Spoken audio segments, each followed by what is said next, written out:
All right, let's do it. How's my voice sound? Good? All right. Perfect. My name's Jake. I've been an intern with Sean this past semester.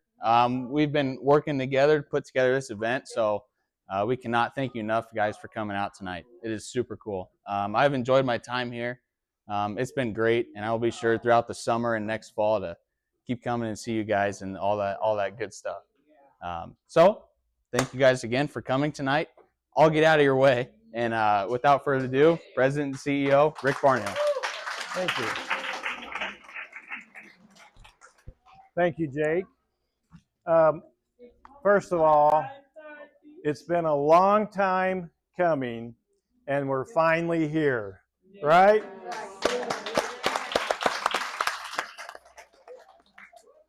Thank you for coming out tonight to support Warren Achievement Center.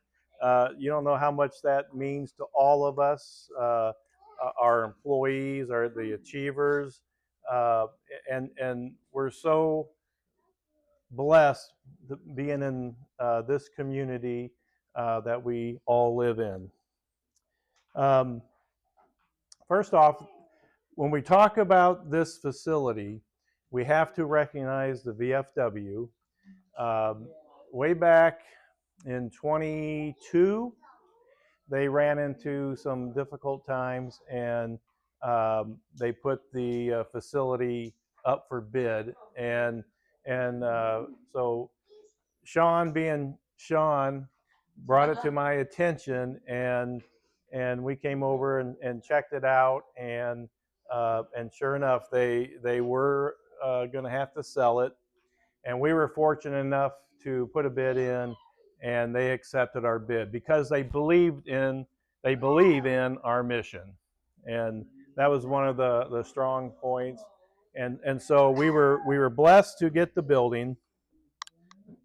Now I will say this is an open house. This isn't the grand opening yet.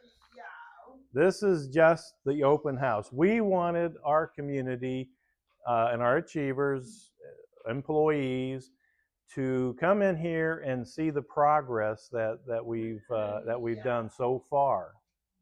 There's still a lot to do. If you notice here on the south wall here, there's some plans for an addition to this building.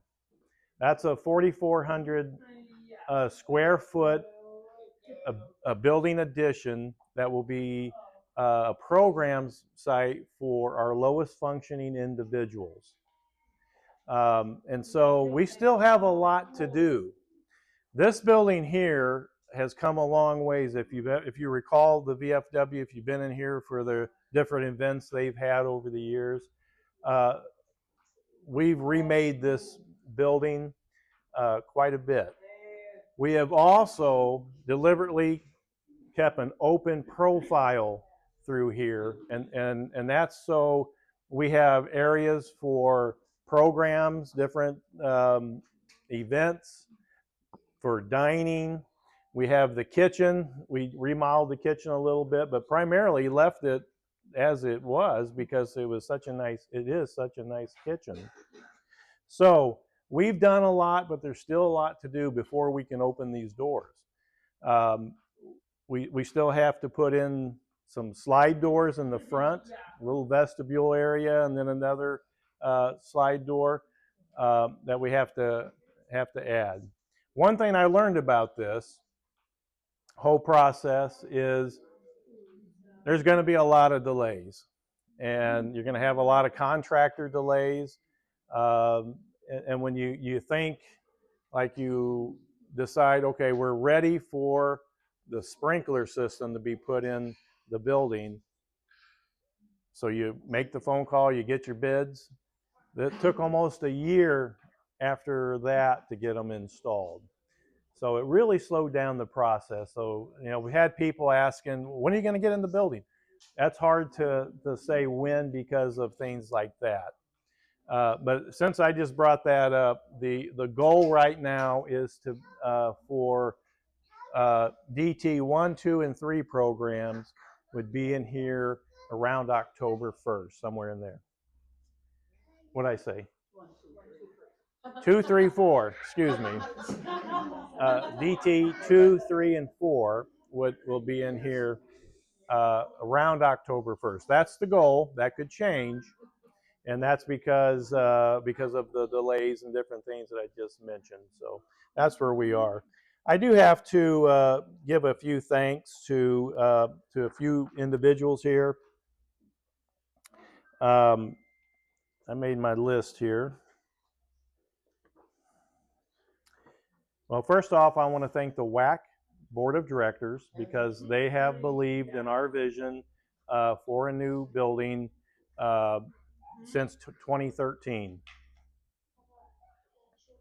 I want to thank my two senior officers, Sherry Allen.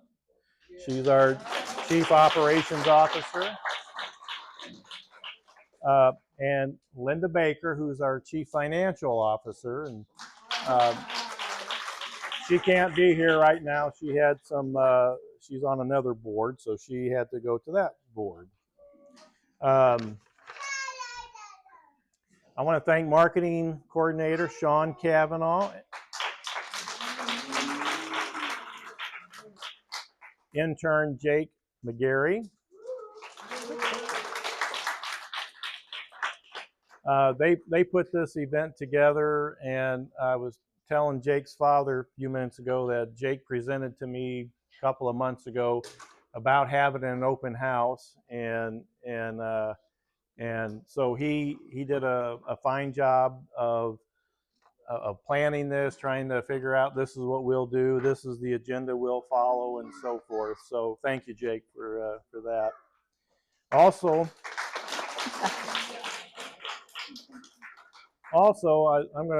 I'll mention Sean again because without Sean's input, help, and creating bid packets, and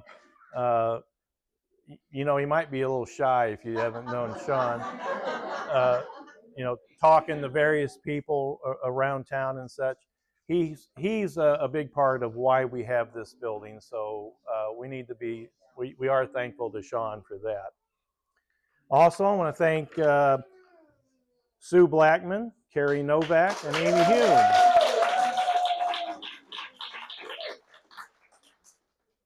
They are pretty much the designers of the add-on building that we have over here.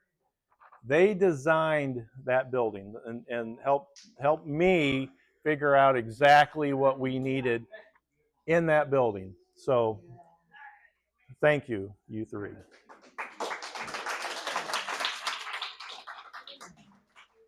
I want to thank Klinger and Associates. They put some plans together for us, and they did a nice job there. And I want to thank Bob Peel, our maintenance director.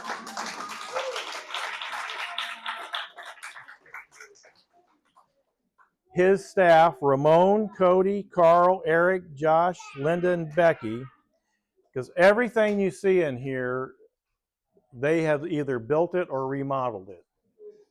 So they've done a phenomenal job. So thank you.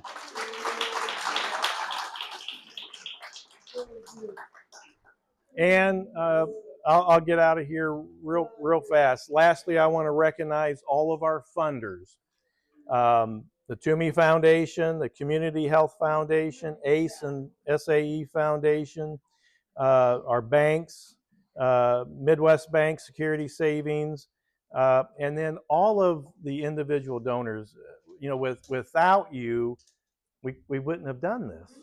We couldn't have done this. Now, saying that, there is a whole lot more to do, and I'm going to save that part for Sean. Okay. So and he'll hit you with those details.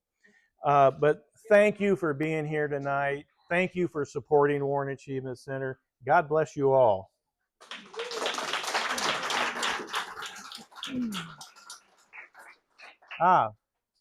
Now we have Carrie Novak. She is the administrator of Achievement Industries. It's, Adult Day Services Program. She's got a title about this long.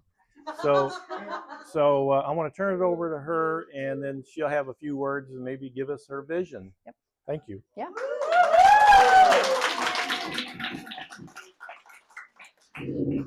I don't like podiums and my voice doesn't really reach, so if you can't hear me, let me know. I will turn it up a little bit. I want to share with you the vision for this building when our achievers come into the building. We do have an entrance that Rick touched on that will have some motion sensor doors on them to come into, but I really want to tell you and kind of get your attention to what it's going to look like and how it's going to function daily for us. So starting in the corner door, we'll have level 4, then level 3, and level 2. Each classroom has about 16-ish people. So I'm giving you that as a rough estimate to kind of wrap your brains around. You got 16 people in each classroom plus staff. That's kind of a lot of people in our classrooms here. That's where this area comes into play. We're going to have round table seating in here. We're going to have collaboration where classrooms can come together and have peers meet with peers, play with peers, go through programming. We have movie time on Fridays that we will have 2 projectors. One of them is up on the ceiling right now. We will have 2 projectors, one on that wall, one on this wall with round seating. Anybody can sit where they want, still see, still hear everything that they want. I also want the classroom spaces to have like arts and crafts supplies in a storage room, which is right in the back side of the wall behind you. That way, for everybody, all of our people love arts and crafts of some form. And so everything can be out here so it can be reached. It's within reach. A staff can get it if somebody can't reach for it, but it's all available at our people's fingertips. I want this to function as an independent place as much as possible. That's what we want for our people anyway. So this will be collaboration, but it's also going to be the lunchroom. Okay, so yeah, it's going to be good. You're right. Yeah. We're also looking not just for lunches daily, but into the future where we can have our Christmas party here. Perhaps a Thanksgiving party, right? We have a talent show every year down at CDS. We have a fashion show. This place will function well for our big parties. So everybody can be in one room. It's also air conditioned, which is nice, right? Our building is, but not the workshop part. So it's going to be a change for us functioning from what we have to what this is going to be, but it's going to look and function a lot better for us. On the other side of the building is where I'm going to have some seating spaces. Those are going to be so that there's some quiet spaces to get away from the hustle and bustle of the classrooms. If someone wants to get away, if they need a quiet space, or they just want to be by themselves for a little while, there will be 2 seating areas, one across from the bathrooms where you walked in, where that entry table was. That will be a nice seating area, area rug, and then across from the printer, which is on the north end, there will also be another seating area set up to get away for some soft space, some quiet space. I want some greenery in there, even if it's fake, to bring in some of that calmness. So that's kind of how it's going to look, but also how it's going to function for our people. I want everybody here to have the space that they need, but also the space that they want. So that's kind of my vision for what we have.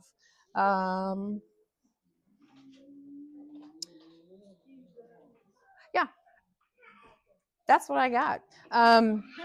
Well, everything else is just offices, right? So when you walk in, you'll have an entryway that'll have a little more security than we do now. So you'll come in, we'll have our secretary, there's a window to sign in, and then you either will be buzzed in or somebody will let you into the building. So we'll have added security here that we also don't have at the other building. And it'll just make us collaborate and come together more, which is what I want and what I envision for our people. So this building is going to be a wonderful like melting pot of what we had and what we can have. And that's what I have envisioned for us. So that's what I got.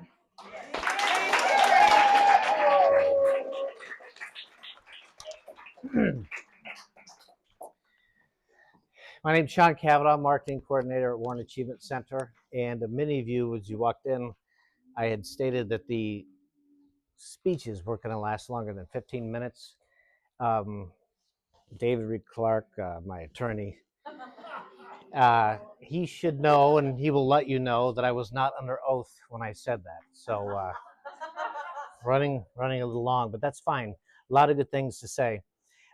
This is a groundbreaking, not really groundbreaking. It's a milestone moment for Warren Achievement Center. We've been around for over 60 years, and we've grown in services, changes, gone through many things together with our community. And it's important to realize that without organizations like Warren Achievement Center, there would be a tremendous gap in services for individuals that need specialized care or certain attention and so forth. So we're all very, very fortunate to be able to have that in our community. I think everyone here recognizes that, otherwise you wouldn't be here. He's bringing over some raffle prizes right after I get it speaking. Rick touched upon a minor detail when he was speaking in regards to funding. And that is one of the most important aspects of a project like this. I'll just cut to the chase. Everyone understands, they understand what I'm going to say, but none of this would be possible without donations. Donations are what provide Warren Achievement Center to be what it is today. If we received no donations and just relied on what we got from the government, it would be a very different place. We would not be having this open house tonight. And individuals, our achievers, the people that we love so much, they would have lives that aren't their best lives. Warren Achievement's job is to provide them with their best life. And we've done that. We've got wonderful staff. We've got a great team. From top to bottom, I always say, but there really is no top and there really is no bottom because everyone's on the same level providing service. And so to be able to have a building like this, which is incredible. I mean, let's give maintenance staff, they've saved us a fortune, building in these rooms and offices. It's stunning. He's way over there wrangling his kid, but and the sandal that fell off. But he's one of the gentlemen that saved us a fortune, so we thank him very much.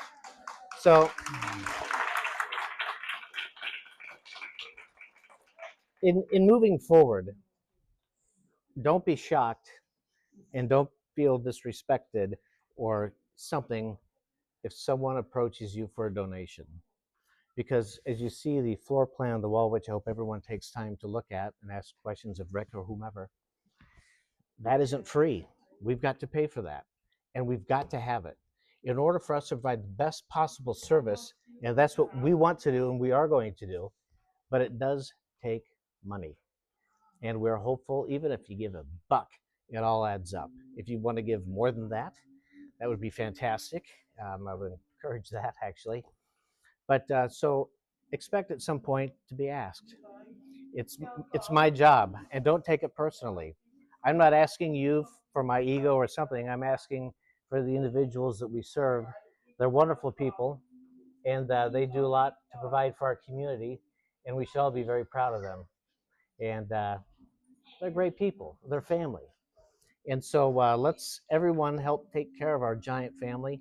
And when asked, please think about a donation. Thank you very much for coming tonight. It's very important to see the support. Thank you.